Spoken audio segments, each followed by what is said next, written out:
ini dengan segala produksinya, dengan segala budayanya, dengan segala istilahnya peradabannya. Ini kita harus bangga.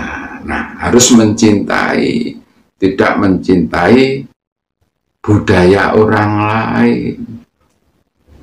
Kita cintai budaya kita, kita rawat, kita lestarikan, kita majukan budayanya, kehidupannya. Itu namanya cinta tanah air yang pertama.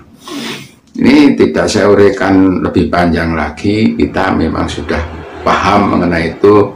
Mungkin memang harus ada yang dirubah, bahwa kita memang punya kepribadian sendiri, kita punya budaya sendiri, kita tidak sangat perlu untuk impor mengenai budaya atau semuanya ya. Itu mengenai cinta tanah air, budaya kita sendiri, peradaban kita sendiri, kita cintai, kita banggakan ya. Nah, yang kedua betul-betul cinta tanah dan cinta air. Maksudnya apa? Kemarin ketika saya sampaikan mengenai merawat warisan leluhur, ya seperti itu. Tanah itu haknya untuk ditanami, hak tanah itu ditanami, sehingga ketika tanah punya hak kita menanami karena kita cinta tanah, nah maka itu kita tanami seberapapun sempitnya, seberapapun sulitnya untuk menanami itu ya, kita tanami dengan efisien, sehingga yang kita tanam apa ya, yaitu al-ma'un, barang-barang yang berguna. Bisa ambilkan barang-barang yang berguna itu seperti sayur ya, seperti buah-buahan, seperti itu ya, untuk makanan ya.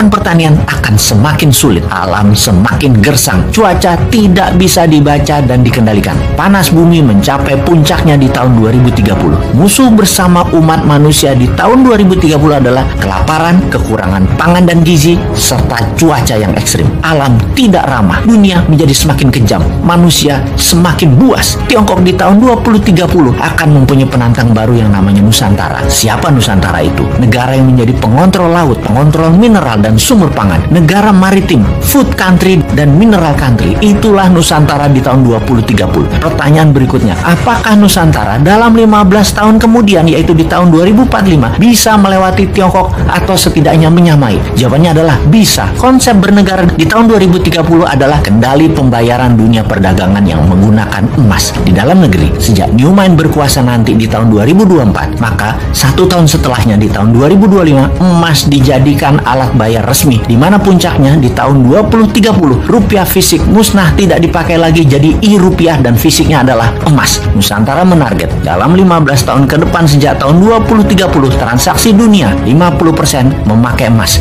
Itulah awal Nusantara menjadi negara superpower di tahun 2045. Kunci penting berikutnya di periode 2045 sampai 2070, di mana dunia sepakat tidak akan ada lagi perang militer, namun semua negara berkolaborasi merubah dunia menjadi lebih baik.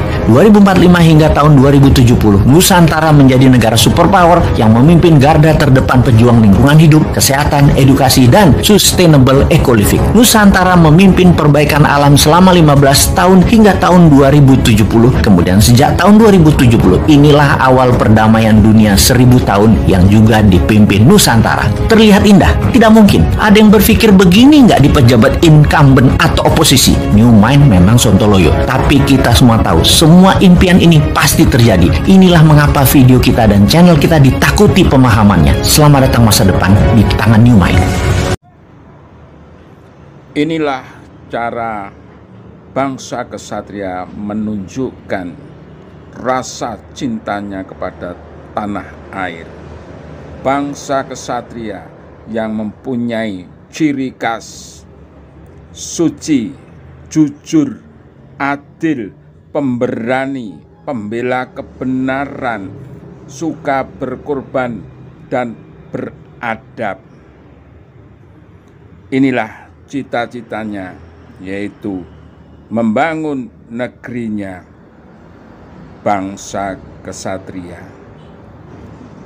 Terima kasih saudara telah menyimak video saya ini, video yang ditumpang oleh para begawan.